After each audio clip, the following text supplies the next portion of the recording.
El invierno se ha colado en esta recién estrenada primavera y este ha sido el resultado. Problemas esta mañana en Burgos, en La Pedraja y en la autopista A1. Y camiones parados sin poder pasar por el puerto de Pajares, en León. Ha nevado incluso en Palencia capital y para 145 escolares de la comunidad la nieve ha significado de nuevo vacaciones. Mañana seguirá el frío, pero con sol. Buenas tardes. Nuevo caso de deslocalización empresarial. 15 días después de anunciarse el cierre de Lauki, otra empresa señera y también en Valladolid, Dulciora, dice que se va.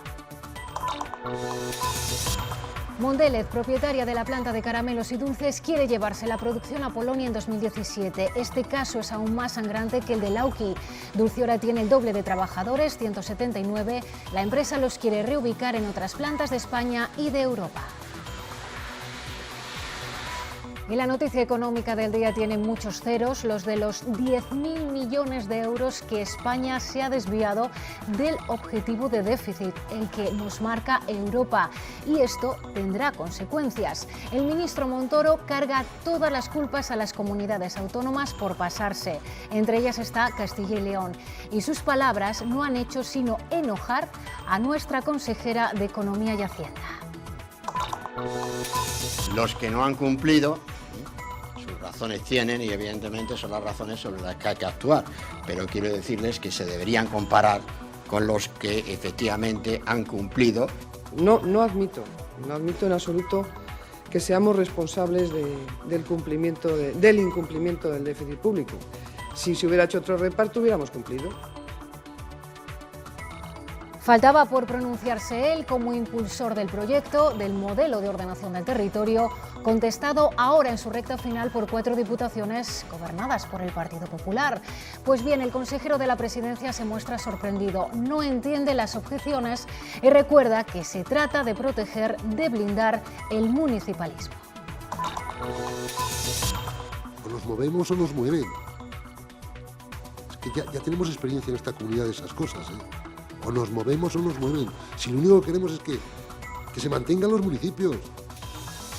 A partir de la próxima legislatura, los consejeros no podrán repetir en la misma cartera más de 8 años, ni podrán ser procuradores los alcaldes de municipios con más de 20.000 habitantes. La Junta regula los altos cargos para controlar su actividad e incluso publicará sus nombres si son sancionados. Ninguna otra comunidad ha ido tan lejos. Las mejores universidades de nuestro país son universidades públicas. Las 3 más destacadas están en Cataluña. La primera, la Pompeu Fabra. En este listado de 61, las universidades de Salamanca y Valladolid ocupan puestos intermedios. El ranking que confecciona la Fundación BBVA constata grandes diferencias entre universidades dentro del país. Las de Castilla y León, por ejemplo, no llegan a la media en rendimiento académico, se quedan a 14 puntos. La de Burgos es la que más ha mejorado estos años. Nos hemos pasado y Europa nos aplicará un correctivo. Nada menos que un punto nos hemos pasado del objetivo de déficit o lo que es igual. España ha gastado de más 10.000 millones de euros. El ministro Montoro ha buscado enseguida un culpable, un responsable, las comunidades autónomas, dice. Y también ha planteado una medida. No las permitirá que destinen futuros recursos a nuevo gasto, sino a pagar lo que ya se han gastado. España redujo su déficit en 2015, pero se quedó en el 5,16% del PIB, un punto por encima del objetivo fijado por Europa. El gobierno central cumplió, los ayuntamientos tuvieron superávit, así que la desviación Obedece prácticamente a las comunidades autónomas que se han desviado en relación con su objetivo. Las autonomías tuvieron un déficit casi un punto por encima de su objetivo, el 0,7%. Solo cumplieron Canarias, Galicia y País Vasco. Castilla y León se desvió 6 décimas. Los que no han cumplido, sus razones tienen y evidentemente son las razones sobre las que hay que actuar. Pero quiero decirles que se deberían comparar con los que efectivamente han cumplido en una gestión eficaz y comprometida con la recuperación económica. Para reducir el déficit, Hacienda controlará mes a mes que las comunidades destinan su financiación a gastos comprometidos y no a nuevos gastos. No les vamos a pedir que recorten, vamos a decirles que no gasten más, que destinen esos nuevos recursos a reducir los déficits que han acumulado. Montoro también pide compromiso a los gobiernos autonómicos de consenso formados en mayo, porque han aumentado el gasto y eso, dice, perjudica la recuperación económica. No habrá nuevos recortes, dice Montoro, pero en la práctica habrá menos dinero. Entre las consecuencias, esperar el tirón de orejas de Europa y su receta, y también modificar los presupuestos generales del Estado. A la espera de ver cómo se resuelve todo esto, al Gobierno en funciones le ha caído encima un buen torrente de críticas. El PSOE achaca a la política electoral del Partido Popular esta desviación. Para Podemos, los populares han perdido su título de buenos gestores. Clara y tajante ha sido Pilar del Olmo con Cristóbal Montoro. Desde luego no admito que el ministro Montoro nos eche las culpas a las comunidades autónomas. Pero no lo acepto porque me parece que es totalmente absurdo. Como digo, a unas administraciones que hemos estado en tiempos de crisis, en las épocas más duras, prestando con calidad unos servicios públicos, con los ingresos que teníamos. Esa es otra de las críticas, el modelo de financiación, pues el aumento de la recaudación no se notará hasta dentro de 2 años y eso ha creado un desfase de 450 millones de euros para atender a los ciudadanos. Dejando bien sentado que es más importante cubrir con los servicios públicos fundamentales que cumplir con un déficit, porque luego veremos de qué nos ha servido, que hemos venido cumpliendo a lo largo de estos años. Del Olmo también plantea que el reparto del objetivo no ha sido justo. Por el peso en el gasto debería haber sido del 1,4% y en ese caso Castilla y León habría cumplido.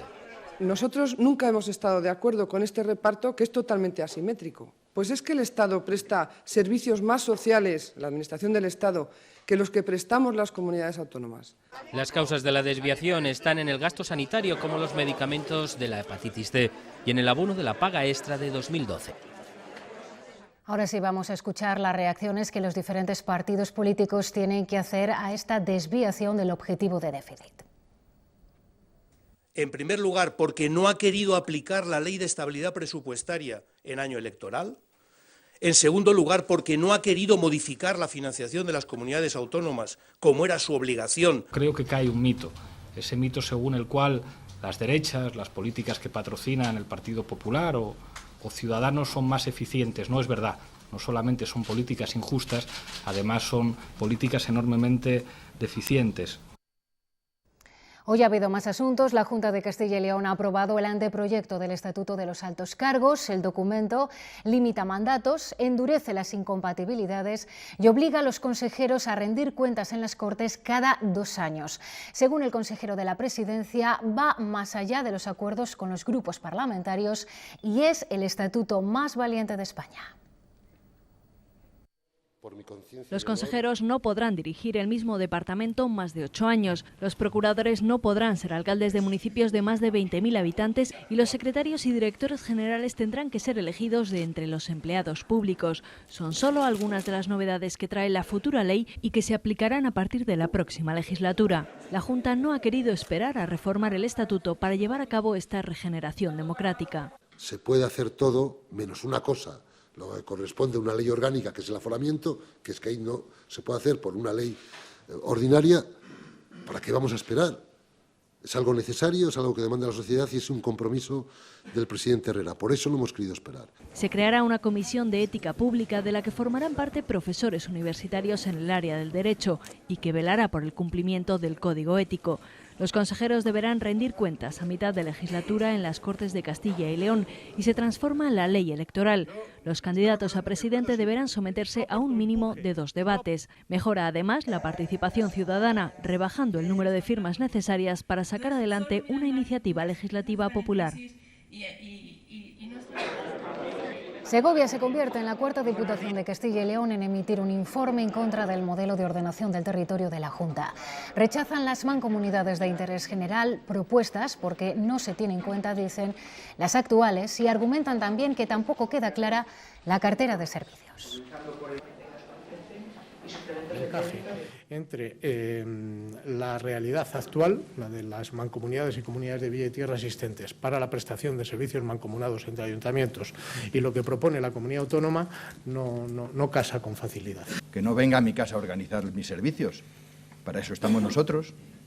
Pero no solo que no venga a mi casa a los ayuntamientos a organizar los servicios, sino que es que también organiza los servicios de esta Diputación. Pues a estos recelos ha respondido hoy el consejero de la Presidencia. La ordenación del territorio se ha gestado en su departamento. Él mismo encabezó durante meses las reuniones con alcaldes y las charlas informativas en los municipios. Y hoy ha dicho que no lo entiende, que no entiende el rechazo.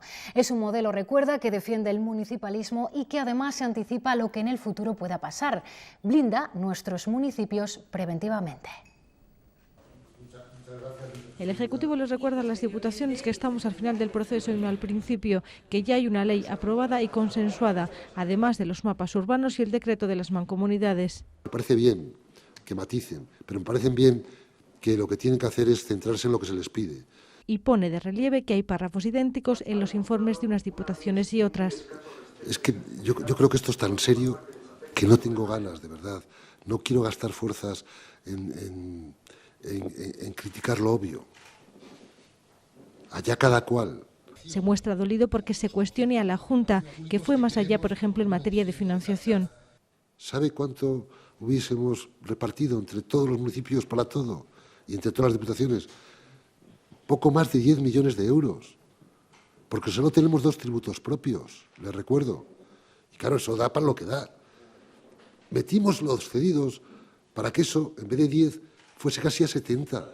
Que apuesta por escuelas con 4 alumnos y que tiene una media de 15 consultorios por área de salud. ¿Quién puede estar en contra de eso? Quien esté en contra de los municipios.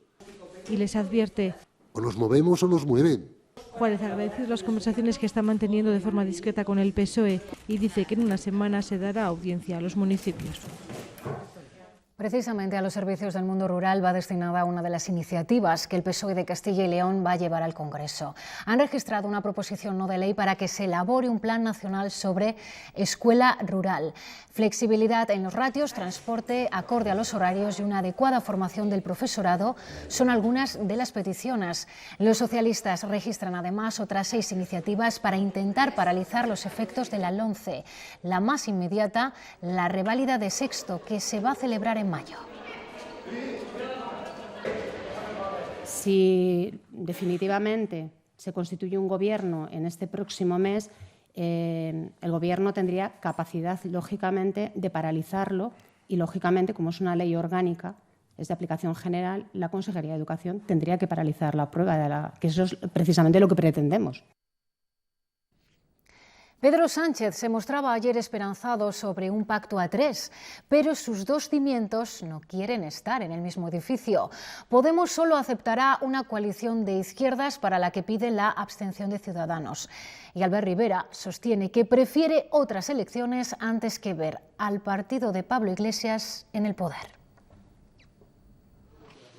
Pedro Sánchez ve cómo en menos de un día se le puede cerrar la puerta a Moncloa que creía abierta después de este encuentro, porque las 2 llaves no encajan en la misma cerradura. Su socio predilecto es muy claro. Que nadie se equivoque, España puede tener una investidura, pero no habrá gobierno ni buen gobierno si el Partido Popular, por activa o por pasiva, no se sienta en la mesa. Y se niega tajantemente a facilitar un gobierno en el que esté Podemos. Hay solo una cosa peor que unas elecciones anticipadas, que es un mal gobierno para España. Creo que esa posición es demasiado sectaria, demasiado radical, demasiado maximalista. Y yo les pediría que reflexionasen y que entendiesen que a lo mejor es tiempo en España de un gobierno progresista.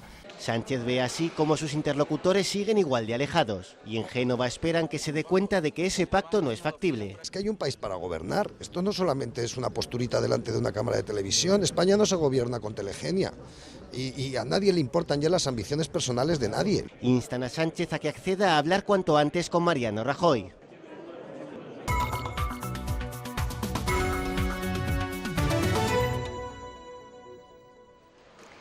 Desde las 10 de esta mañana llevan reunidos la dirección y los sindicatos de Renault. Según va trascendiendo, estarían acercando posturas. La dirección de la empresa ha propuesto 2.000 contratos indefinidos, su última oferta, recordemos, era 1.700, y una cláusula de revisión del 2%. Hoy es la última fecha marcada para acordar el nuevo plan industrial para poder presentarlo en abril en el Comité de Nuevas Asignaciones del Grupo Renault. Y un día después de que sindicatos y Carbunión alertasen de la situación crítica de la minería, el ministro de Industria en funciones ha anunciado que más pronto que tarde espera recibir la respuesta de Bruselas a su propuesta para incentivar la compra de carbón autóctono. Hace un mes se entrevistó con la comisaria de Competencia y dice que tiene buenas perspectivas. Nosotros tenemos un contacto permanente con el sector y lo que estamos haciendo es negociando con la Unión Europea. Desde que tengamos una respuesta, lógicamente, a quien primero se la vamos a trasladar es al sector de la minería del carbón. Y llegan malas noticias en el ámbito industrial. Cierra otra empresa emblemática de Castilla y León. En esta ocasión se trata de Dulciora, la fábrica de caramelos y dulces de Valladolid. Sus dueños, una multinacional norteamericana, entiende que la fábrica no es todo lo rentable que podría y anuncian que la van a cerrar dentro de un año. Estas gominolas hoy nos dejan un sabor amargo. Salen habitualmente de la histórica fábrica de Dulciora en el polígono de San Cristóbal de Valladolid, pero dejarán de fabricarse. Sus dueños, la multinacional norteamericana Mondelez, ha anunciado que la va a cerrar. El traslado de la producción hacia plantas centroeuropeas, en lo concreto, por poner un nombre, a Polonia, en el periodo de tiempo de aquí a abril del 2017. En estos momentos, entre indefinidos y eventuales, en esta fábrica vallisoletana trabajan 232 personas. De momento los dueños no han decidido qué piensan hacer con la plantilla, si trasladarla o despedirla. Dulciora es una empresa histórica de Valladolid que nació en 1961. Era un emblema de la economía vallisoletana. En 1995 pasó a capital extranjero y desde entonces las decisiones sobre su futuro se toman fuera de España. Sus dueños actuales dicen que la fábrica no es todo lo rentable que debería ser porque no está a pleno rendimiento. Viene siendo una generalidad, ¿no? La falta de competitividad, la falta de carga de trabajo. Se espera que próximamente la empresa comunique a los trabajadores qué piensa hacer con ellos. Y la otra empresa en la misma situación es Lauki, también en Valladolid. Hoy se han reunido dirección y sindicatos. Estos últimos rechazan los motivos que alega Lactalis para el cierre de la planta, cuyo informe, dicen, es contradictorio. El comité no hablará de condiciones de traslado hasta que exista un ERE formal.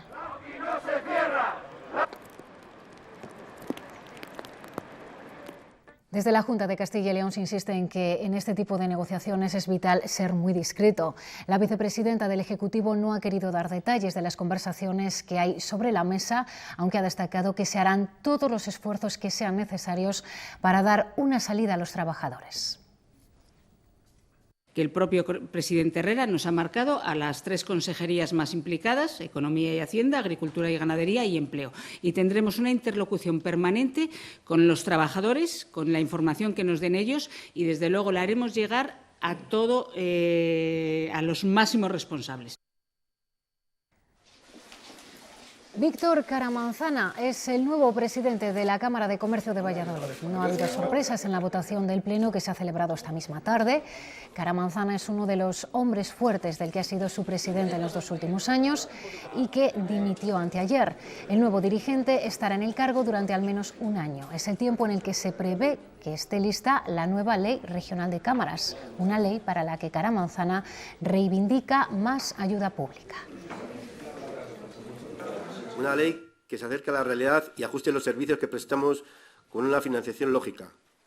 De esa forma cumpliremos mejor nuestro cometido de ayudar a las empresas y a los empresarios. El problema ahora lo tenemos con la situación política nacional, que está retrasándolo todo. No ha habido aún elecciones en las cámaras de comercio, como estaba previsto. Y si seguimos así, puede que no haya hasta dentro de un año. Después de 15 horas sumergido en las aguas del Sil, los bomberos de Ponferrada recuperaban esta mañana el cuerpo del chaval que ayer cayó al río al intentar recuperar una pelota. La intención de su familia, de nacionalidad rumana, es repatriarlo a su país de origen. La retirada del cuerpo del muchacho rumano de 15 años ahogado en las aguas del Sil culminaba un episodio dramático que ha consternado a la ciudad de Ponferrada. Se prolongó durante casi 15 horas y conseguían cerrarlo los bomberos después de recuperar el cuerpo. Se nos ocurrió sencillamente el ver desde la parte alta del puente, subimos arriba a la vía y desde ahí tuvimos la fortuna de que se veía perfectamente. Curiosamente es una cosa que es muy extraño porque pasamos ayer 3 veces por la zona donde donde estaba el cuerpo del chico. Los profesionales de este servicio de rescate lamentaban no haber podido realizarlo antes de la caída de la noche. Estaba relativamente cerca, sí, y de hecho pasamos más de 2 veces por la zona donde se encontraba el cuerpo. Lo que pasa es que, bueno, a veces es difícil y sobre todo cuando se nos estaba echando la noche encima, que fue cuando hicimos el rastreo horizontal del río. A iniciativa del equipo de psicólogas del servicio 112, la familia pudo ver el cuerpo del muchacho antes de ser trasladado al Instituto Anatómico Forense. El chaval pertenece a una familia rumana afincada desde hace tiempo en Ponferrada. La intención de estos es repatriar el cadáver a su país de origen. Las consecuencias del incendio que se produjo el pasado martes en la cocina de un restaurante de Palencia capital continúan. El fuego ha provocado daños en las bajantes de las tuberías del portal número 2, por lo que los bomberos han tenido que cortar el agua, una avería que va a trastocar la rutina de los vecinos. Todavía habrá que esperar unos días para que los vecinos de este portal puedan volver a la rutina con total normalidad. El incendio ha ocasionado daños materiales en la fachada y las viviendas no se librarán del olor a quemado en semanas. A las tareas de limpieza se suma el mayor inconveniente, el corte de agua. Los bomberos han tenido que cerrar la llave principal porque las tuberías de las bajantes se han deshecho con el calor del fuego que llegó a alcanzar los 800 grados centígrados, una circunstancia que provocaba que al abrir los grifos el agua caía directamente a los garajes. Por tanto, los vecinos no podrán tener agua hasta que se arreglen las tuberías. Los bomberos de Palencia han aclarado que en ningún momento han desalojado el edificio. Serán los propios vecinos los que decidan si se quedan en sus casas durante el tiempo que permanezca el corte de agua. Hoy ha nevado, se ha colado en esta recién estrenada primavera. Las carreteras de la provincia de León ya han quedado libres a estas horas de nieve. No hay incidencias después de una jornada en la que las nevadas de la noche y de primeras horas de la mañana han dificultado las conexiones con el Principado de Asturias.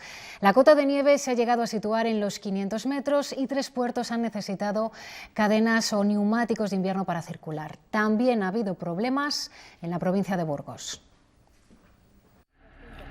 Un camión remolcado por la Guardia Civil para poder dar la vuelta. Estos otros parados en el arcén durante horas. Todo ello ocurría en el puerto de Pajares durante las primeras horas de la mañana. Era uno de los puntos en los que se prohibía la circulación para vehículos pesados y se obligaba al resto a usar cadenas o neumáticos de invierno. Los otros eran San Glorio y Pontón. ¿Sabes lo que encontramos? Hasta atrás está bien, para atrás está bien. Es lo típico, ¿no? O sea, tiene la nevada tardía que cae todos los años. Simplemente me parece, no creo que sea, y esto durará hoy y se acabará. Las carreteras que unían León con Asturias se llevaron la peor parte de un temporal anunciado, pero que se hizo de rogar. Las previsiones de acumulación de nieve fueron menores de lo esperado, pero aún así causaron problemas. De hecho, esta mañana las incertidumbres eran mayores que las certezas y el dispositivo seguía en marcha. 6 máquinas operativas, trabajando 4 por la parte de Asturias y 2 por la parte de León. Lo damos abierto en el momento que la situación mejore, es decir, que tiene que dejar de nevar. Si no deja de nevar, imposible de abrirlo, porque la nieve nos llega muy abajo, ya te digo, baja la nieve a 500 metros. La cota de nieve llegó a bajar a 500 metros, aunque la situación se ha ido normalizando y ya no se registran incidencias. Eso sí, esta mañana 23 escolares no han podido acudir a clase. Primera nevada de la primavera, a primera hora de la mañana. La estampa en Burgos era más típica del invierno que de finales del mes de marzo. Este es el puerto de La Pedraja, dirección Logroño. En esta carretera, un camión y una máquina quitanieves se han salido de la vía. Ahí en el puerto de La Pedraja pues hemos estado retenidos unos 40 minutos y poco a poco pues, hemos llegado hasta aquí, hasta Villafranca de Montes de Oca. Ahora voy para abajo, para Belorado, entonces espero encontrar menos, pero ya andando, claro. Porque además estaba la carretera llena de camiones, estaba hasta medio camino de Espinosa. En la A1, a la altura de Fontioso, la nieve también ha obligado a cortar la carretera a primera hora a causa de un accidente. Casi un centenar de escolares se han quedado sin clase, una nevada que ha sido recibida con sorpresa a pesar de que estaba anunciada. Vengo de Valencia, a 25 grados que estábamos ayer. La nieve, pues un regalo. El camino es esto, sol, es nieve, es agua y lo que venga. Pero con la misma rapidez que ha llegado, se ha ido. La Nacional 120 también ha habido problemas. La nieve ha cortado también durante unas horas 2 carreteras de la provincia de Salamanca. En 24 horas las temperaturas han bajado más de 10 grados de media en Castilla y León. Ese desplome, sumado a los caprichos de la primavera, han dejado nevadas en lugares inusuales, como las capitales de Valladolid y de Palencia. Cobijados bajo el paraguas han tenido que ir los niños al colegio en Valladolid. Ayer casi sobraba el abrigo, los termómetros rozaban los 20 grados y hoy la máxima no supera los 10. Cambio radical del tiempo también en Palencia. Las tiendas todavía no habían abierto y los copos ya cubrían las calles y los tejados del centro de la capital. Una imagen atípica. Es la primera nevada de este año y también de todo el invierno. En la comarca del Cerrato, en Baltanás y en Torquemada, 32 alumnos no han podido llegar a clase. Por la Nacional 110 en Ávila han tenido que pasar más de una vez para que los coches pudiesen circular por el puerto de Villatoro. Yo no me lo esperaba, si en Ávila hace malo, pero tampoco estaba nevando. Esto no me lo esperaba para nada. Y lo peor son las rachas de viento de hasta 80 kilómetros por hora. La primavera está indecisa, pero las temperaturas han tocado hoy fondo. El fin de semana vuelve la lluvia y la cota de nieve subirá a los 1.200 metros. Y qué importante es dormir. Nos lo han dicho desde pequeños, pero ahora con la edad, con el estrés y con las preocupaciones, lo de dormir a pierna suelta sin ayuda es casi una quimera. Queremos hablar del sueño, aunque sea unos minutos. En Valladolid están reunidos hoy quienes más saben del tema y pueden ayudarnos con esas noches en blanco. Son los miembros de la Sociedad Española del Sueño. El presidente del comité organizador y jefe del Servicio de Neumología del Río Ortega, Félix del Campo, nos acompaña esta tarde en plató. Buenas tardes, doctor, y bienvenido. Gracias. Ya sé que se lo habrán preguntado muchísimas veces, pero yo creo que es muy importante, o creemos que es muy importante recordar por qué es tan saludable dormir bien.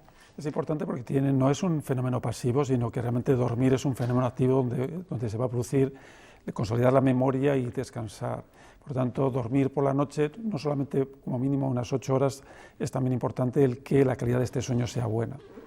Esa iba a ser la siguiente pregunta, si hay un mínimo de horas que tenemos que dormir para poder recuperarnos. Es variable un poquito en cuanto a las personas, pero el tiempo estimado habitualmente es alrededor de las 8 horas. Se sabe que dormir poco y dormir mucho también tiene asociada mortalidad, por lo tanto, como siempre, justamente en el medio es lo más adecuado, 8 horas aproximadamente. Se lo comentábamos también porque recientemente la Universidad de Pensilvania publicaba las conclusiones de un estudio en el que venía a decir que dormir menos de 6 horas era casi como no dormir. Hoy en día se conoce que dormir poco o tener sueño muy fragmentado conlleva complicaciones que se asocian a mayor mortalidad, mayor obesidad. De ahí que tengamos que tener hábitos de sueño que sean realmente saludables.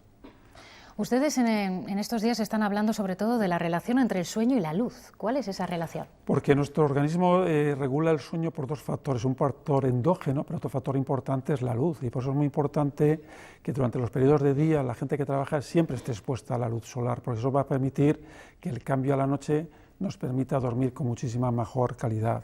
Por tanto, la luz es necesaria para dormir, igual que para comer hay que tener hambre, es decir, es un ciclo biológico. O sea, tenemos que aprender a dormir, como quien dice también. Tenemos que aprender a dormir y tenemos que aprender a vivir, este es un poco importante, pero no es un tiempo perdido. Estas 8 horas que dormimos son horas realmente importantes donde tiene una función que va a ser necesaria para una mejor calidad de vida.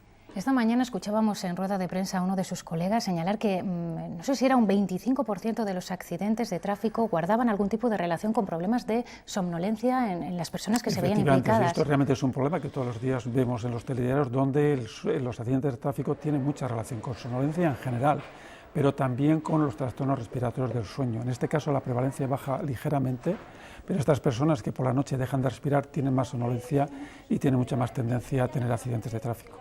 ¿Y qué podemos hacer? ¿Hay alguna receta, alguna recomendación para que vayamos a la cama y descansemos como nos gustaría? Pues realmente hacer una vida saludable, tener hábitos de consumo de alimentos adecuados, no beber alcohol, no hacer ejercicio previamente a las horas de la noche y tener un sueño regular a lo largo de toda la semana. Pero vivimos en una sociedad donde habitualmente tenemos un déficit crónico de sueño difícil de recuperar. Y en el caso de los niños, porque el sueño también, bueno, lo hemos escuchado muchas veces, que es salud, ¿no? En el caso de los más pequeños, hay que enseñarles a que sepan dormir bien, a que tengan esos hábitos. Justamente en este congreso contamos con la participación de un experto a nivel internacional, que es el doctor David Gozal, donde se ve que los niños pequeños, si tienen problemas respiratorios, van a tener alteraciones cognitivos, van a tener capacidad intelectual y van a tener más riesgos cardiovasculares. De ahí la gran importancia de que el niño, en esta época donde tu cerebro está madurando, es muy importante que tenga una buena calidad de sueño. Y que lo aprenda como un hábito, ¿no? Es un hábito que hay que acostumbrarles. Muchísimas gracias, doctor. Gracias a vosotros. Gracias. Seguimos adelante. El cáncer de colon es el más frecuente en nuestro país. Lo sufren unas 90.000 personas. Hoy se celebra el Día Mundial para su Prevención. La Asociación Española contra el Cáncer pide implantar más programas de cribado para descartar la enfermedad. La primera prueba solo cuesta 2 euros.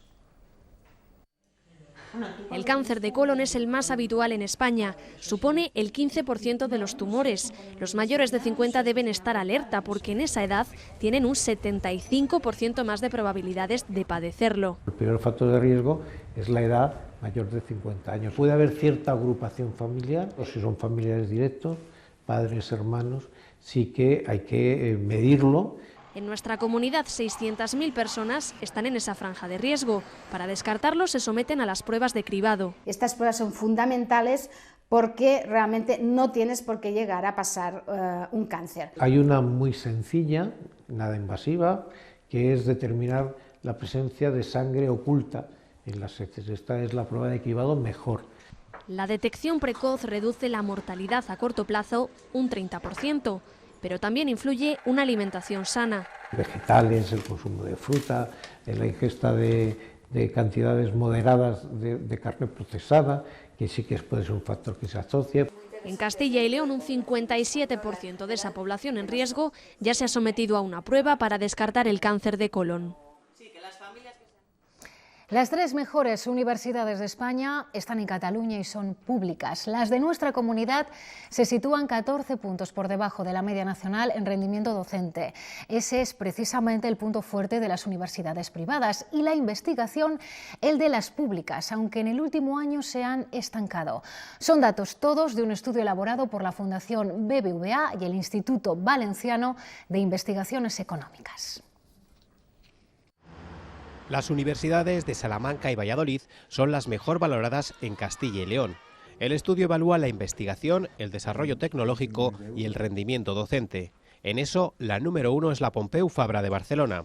Muchos de ellos son muy brillantes y la verdad es que se nota mucho a la hora de dar clases. Siempre suelen tener más de una carrera también, se les hace una evaluación, los estudiantes podemos evaluar a los profesores. Tener que has estudiado en la Pompeu, yo creo que lo valorarán. La investigación se estanca en las universidades públicas por falta de presupuesto, pero aún así es mejor que en las privadas, que están un 36% por debajo de la media. Están muy especializadas en docencia. Prácticamente todos sus recursos están invertidos ahí y por tanto sus resultados son buenos en esa área, pero abandonan completamente la parte de investigación. Es decir, no hay ninguna universidad privada, salvo quizás la Universidad de Navarra, que aparezca en lugares razonables. En Castilla y León se han examinado 5 universidades. Burgos es la tercera pública que más ha mejorado su rendimiento. León, en cambio, ha empeorado. Salamanca, Valladolid y la europea Miguel de Cervantes, también de Valladolid, se mantienen en mitad de la tabla. Si las nuevas tecnologías no entienden de fronteras geográficas, la ciberseguridad debe traspasarlas también. De ahí que el Instituto Nacional de Ciberseguridad, con sede en León, potencie en lo posible su internacionalización. Hoy ha dado un paso más al firmar este convenio con la Universidad de Washington, mediante el cual las dos entidades podrán intercambiar conocimientos y expertos para mejorar la lucha contra posibles amenazas. Y la informática echa un cabo al sector de la construcción ahora mismo en remontada. No volverá a ser lo mismo, dicen los expertos, pero crecerá. Y a ello contribuirá en los próximos años un modelo de trabajo llamado BIM, que son sus iniciales en inglés. Es la construcción entendida de forma inteligente y sostenible. Y el cómo se está aplicando este modelo BIM ha reunido hoy en Valladolid a los clústeres de la construcción de Castilla y León, País Vasco, Asturias, Navarra, Francia y Portugal. El sector de la construcción se pone de nuevo en pie tras tocar fondo hace 3 años. Lo hace con nuevos cimientos, con una forma revolucionaria de trabajar y gestionar la vida de un edificio, que se conoce como modelo BIM. Un modelo basado en el diseño en 3 dimensiones, pero no solo en el diseño desde el punto de vista, digamos, de estructuras, sino en el diseño de materiales, en el diseño de calidades. Es la informática al servicio de una obra, desde que se diseña en el estudio de arquitectos hasta que se derriba. Este modelo tiene en cuenta incluso los materiales que se podrán reciclar al final de su vida. Con toda esta información, los costes se pueden abaratar hasta un 10%. El BIM es el futuro de la construcción y lo que les reúne en Valladolid son agrupaciones de empresas, clúster de España y de Europa. Pueda constituirse una plataforma con compañeros, con otros clústeres, tanto navarros como vascos, como asturianos y de otros países, pues sin duda va a apoyar y va a ayudar a la generación de más tamaño y más dimensión internacional. Esto es fundamental para poder acceder a fondos europeos. Francia y Portugal también están aquí. La Junta ya ha anunciado que triplicará este año las ayudas para impulsar la actividad de los clúster y con ellos el modelo BIM, una realidad en cuestión de 3 años. Carlos Soria es un ejemplo práctico de que se puede tener una vida completa física y mentalmente a una edad avanzada. En plena ascensión a la Annapurna, uno de los 3.8000 que le faltan por conquistar, el alpinista abulense ha sido galardonado con el premio Castilla y León del Deporte 2015. Pasión, espíritu emprendedor y afán de superación son 3 valores que han marcado el carácter de este abulense, empeñado desde los 14 años en poder contemplar el mundo desde una perspectiva casi prohibida para muchos de los mortales. Hoy, a sus 77 años, Carlos Soria es el alpinista en activo más longevo y se encuentra inmerso en el reto de ser la persona con más edad en alcanzar los 14 8000 del planeta. Una vida a vista de pájaro, con varias conquistas que han revolucionado el himalayismo, como su ascensión al K2 solo y sin oxígeno, con 65 años. El nuevo premio Castilla y León del Deporte se encuentra en el campo base de Annapurna, donde espera atacar la cumbre los días 5 o 6 de abril.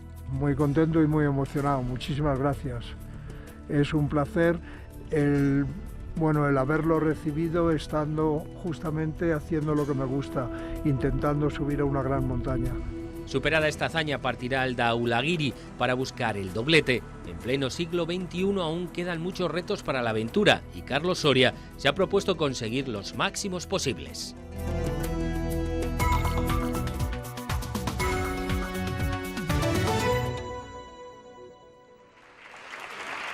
La abadía de Collado Hermoso, dedicada a la elaboración textil en Segovia, y Luis Méndez, artesanos de Salamanca, se han hecho con el premio Emprendimiento y el premio Producto en el certamen nacional de artesanía que convoca el Ministerio de Industria. Esta es la 10ª edición de estos galardones con los que el Gobierno quiere impulsar un sector que aporta 4.000 millones de euros al Producto Interior Bruto. El norte de Castilla entrega hoy sus premios Castilla y León Emprende. Estos galardones reconocen la labor de 3 empresarios por su creación de riqueza y de empleo. Con esta se celebra su 7ª edición. Los premios Castilla y León Emprende reconocen la labor del fundador de Aciturri, empresa dedicada a la aeronáutica que empezó en un pequeño taller. El esfuerzo que lleva a hacer un viaje de que pasas de un trabajador que fui yo a 1.300 y muchos que somos ahora, ¿no? Y de 40 metros cuadrados a casi 100.000 que tenemos ahora repartidos por toda la geografía de España y Portugal. El reconocimiento al emprendedor del año es para el presidente de Global Exchange, de cambio de divisas, la tercera compañía más importante a nivel mundial, que amplía ahora su mercado a Rusia. Los aeropuertos de San Petersburgo, y entre junio y julio abriremos también en el aeropuerto de Novosibirsk y Kazán. Es un paso muy importante porque Rusia no deja de ser uno de los grandes países a nivel mundial, por población como por turismo emisor y receptor. El galardón a Mujer Emprendedora ha sido para ella, por el grupo Mis Pollitos de Educación Infantil. Hemos nacido al principio de una crisis, nos ha costado muchísimo trabajo, no hemos recibido ayuda de ningún tipo. Evidentemente ha sido muy duro, pero bueno, merece la pena. Hay que agradecer que existan estos premios, porque en Castilla y León, que somos una comunidad amable y que queremos a los empresarios porque son el motor económico de nuestra tierra y son los que de verdad generan empleo. Son el reconocimiento a los que emprendieron en su día y hoy lo siguen haciendo. Hace unos minutos se ha inaugurado en Madrid la exposición Teresa de Jesús, Corazón en España, Alma en América, organizada por Roca Viva. Una muestra que recorre la vida de la carmelita y que por primera vez profundiza en el vínculo entre la santa y el Nuevo Mundo. Por primera vez se expone en público esta Virgen quiteña, un regalo que Lorenzo de Cepeda le hizo a su hermana desde Quito y con el que la santa fundó su primer convento. Es, junto a Teresa de Jesús, la gran protagonista de esta exposición. Sobre ella escribió Santa Teresa: por lo que a mí me envía mi hermano, le beso 1000 veces las manos. Al fin y al cabo, con esta Virgen fundó el primer Carmelo y a ella se encomendó en sus ruegos. El valor que la hace única es el hecho de ser la pieza que Santa Teresa más quiso en su vida, es decir, a la que ella tantas veces tuvo que rogar y la que ella consideraba linda en extremo. Es el principal ejemplo de la relación que unió a Santa Teresa con el Nuevo Mundo, aquel al que viajaron todos sus hermanos, al que ella quiso ayudar a evangelizar al convertirse en monja andariega y donde se la venera desde incluso antes de ser canonizada. Es desconocido para los españoles la importancia del vínculo de Santa Teresa, no solo afectivo, sino también material, y desconocido para los americanos también la importancia que tuvo su país en esta obra universal. Junto a Santa Teresa, la colección repasa las figuras de Ana de San Bartolomé, Lorenzo y Teresa de Cepeda o Teresa de los Andes, entre otros, a través de manuscritos y facsímiles teresianos, óleos de Eugenio López Berrón, filatelia y material original, para recordarnos que Teresa de Jesús tuvo su corazón en España y en América el alma.